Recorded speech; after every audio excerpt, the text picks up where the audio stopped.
destaques de hoje do Jornal do Senado, que começa agora. Boa noite. Boa noite. O relatório da CPI da Previdência apontou que o sistema não tem déficit e destacou que a reforma em análise no Congresso é desnecessária. O resultado dos trabalhos da comissão deve ser analisado até o dia 6 de novembro.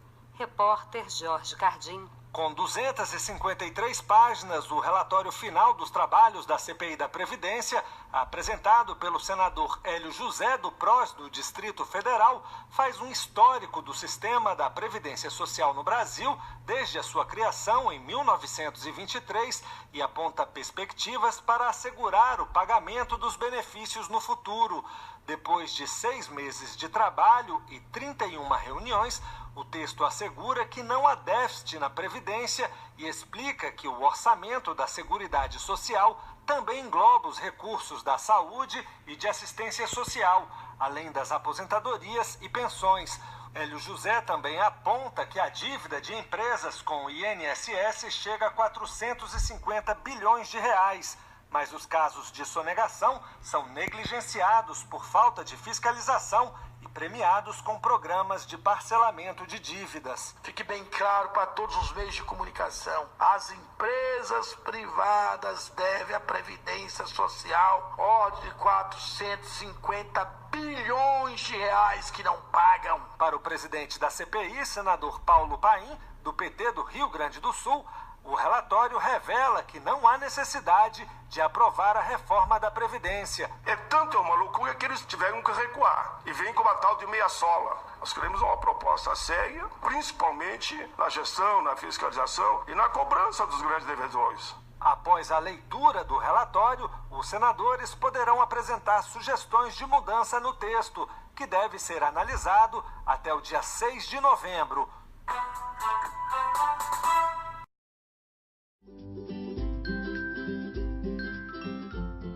Os últimos governos tentaram pôr as mãos na nossa aposentadoria. Agora, querem aprovar uma reforma que aumenta para 65 anos a idade mínima para a aposentadoria de todos os trabalhadores. Para tentar justificar esse grande retrocesso, divulgam uma série de mentiras.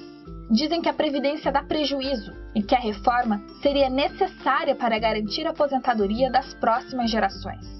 Você já ouviu tudo isso, não é? Veja agora quais são as mentiras por trás dessa história. O governo esconde que mais da metade desse rombo é causado por benefícios concedidos às empresas. Bilhões em contribuições previdenciárias deixam de ser pagos todos os anos por causa das políticas de incentivo. A segunda grande mentira é incluir apenas as contribuições dos trabalhadores e das empresas nas contas da Previdência Social. Na verdade, Previdência, Assistência Social e Saúde fazem parte da Seguridade Social. Esse sistema conta com diversas fontes de financiamento, previstas no artigo 195 da Constituição Federal. Além das contribuições de trabalhadores e empresários, o governo também é responsável por repassar as contribuições sociais. O suposto rombo divulgado pelo governo se transforma em superávit quando somamos todas as fontes de financiamento. O problema é que o governo descumpre a Constituição desde os anos 90. Receitas que deveriam ser destinadas à Seguridade Social são desviadas para o pagamento da dívida pública, com mecanismos como a desvinculação de receitas da União. Querem tirar direitos de milhões de trabalhadores para continuar alimentando uma dívida questionável, que enriquece apenas alguns empresários, banqueiros e investidores. Não dá para aceitar uma proposta baseada em mentiras. Compartilhe esse vídeo e ajude a desmascarar a farsa do rombo. Diga não à retirada de direitos.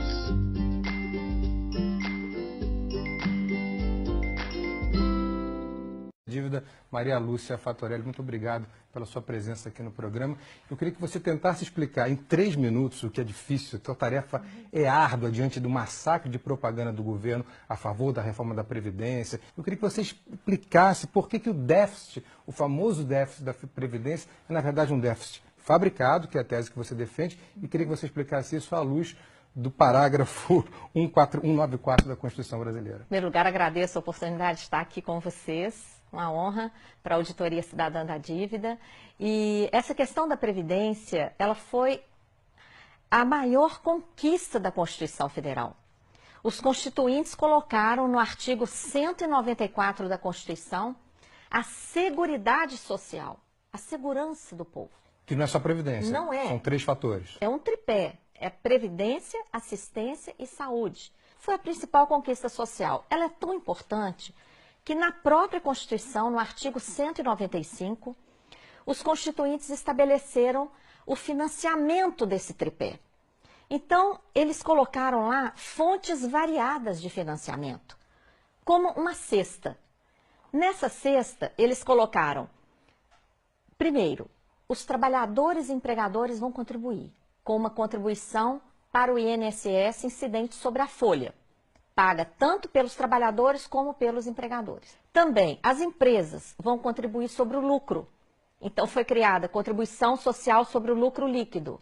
Criaram também a contribuição que incide sobre o consumo. Tudo que consumimos, bens, serviços, a COFINS, contribuição para o financiamento da Seguridade Social, que é a maior arrecadação do país. Tem também PIS/PASEP, arrecadação sobre a venda de produtos rurais, arrecadação sobre todas as importações e várias outras fontes menores, como, por exemplo, uma contribuição que incide sobre todas as apostas de loterias e concursos pagos no país. Então, se tem tanta fonte de financiamento, por que o governo insiste em dizer que tem o déficit? Como é que ele fabrica esse déficit? Então, ele pega lá dessa cesta, onde estão todas essas fontes variadas, ele vai lá e pega somente a contribuição do INSS.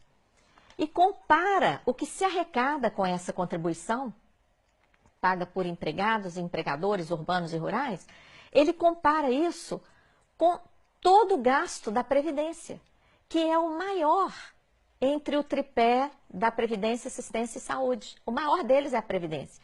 E quando fazemos a conta honestamente, considerando todas essas fontes e todos os gastos com Previdência, Assistência e Saúde, o que a gente obtém? Uma sobra de recursos de dezenas de bilhões de reais todo ano. Sem falar que há dívidas de empresas no montante de 350 bilhões com a Seguridade Social, né? Isso, a sobra de recursos ainda poderia ser muito maior por causa da sonegação, que você menciona, que ultrapassa 400 bilhões de reais, segundo estimativas, inclusive a lista dos devedores da Previdência. As desonerações, que são setores que são liberados de contribuir para a Seguridade Social. Por exemplo, o agrobusiness. Então, é uma infâmia muito grande. O governo libera o agronegócio de pagar a contribuição e depois fala que tem déficit. E ele quer botar a culpa nos trabalhadores rurais, né? É uma inconsistência. A sobra de recursos é tão impressionante que existe a tal da DRU, a desvinculação. E por que desvinculação? Porque essa cesta de contribuições, elas são vinculadas pela Constituição para a Seguridade. Então, vem o governo, aumenta a DRU, que é essa mordida, morde atualmente 30% dos recursos da Seguridade Social, desvia principalmente para pagar juros da dívida pública. Que responde por quase 50% do nosso orçamento. Todo ano, né? E depois vem falar de déficit? Não. Maria Lúcia, essa explicação dos ovos, né, dos 8 ovos na cesta, é muito boa, porque ela consegue se contrapor a essa propaganda maciça do governo que tenta impor uma visão da reforma da Previdência para o grande público. E, ao mesmo tempo, a grande mídia faz o mesmo, inclusive através de analistas políticos que sempre repetem: a reforma da Previdência é primordial e sem ela o país vai quebrar. Muito obrigado por ter sido tão clara com a gente. Você concorda em acabar com a Previdência e não com a corrupção? Você concorda em punir trabalhadores e não os sonegadores? Você concorda em cortar direitos dos aposentados e não os privilégios dos políticos? Se você não concorda com nada disso, também é contra a reforma da Previdência. E já sabia. Previdência. Sem enfrentar as causas reais, não haverá o amanhã. Fonacate. Por um futuro digno aos brasileiros.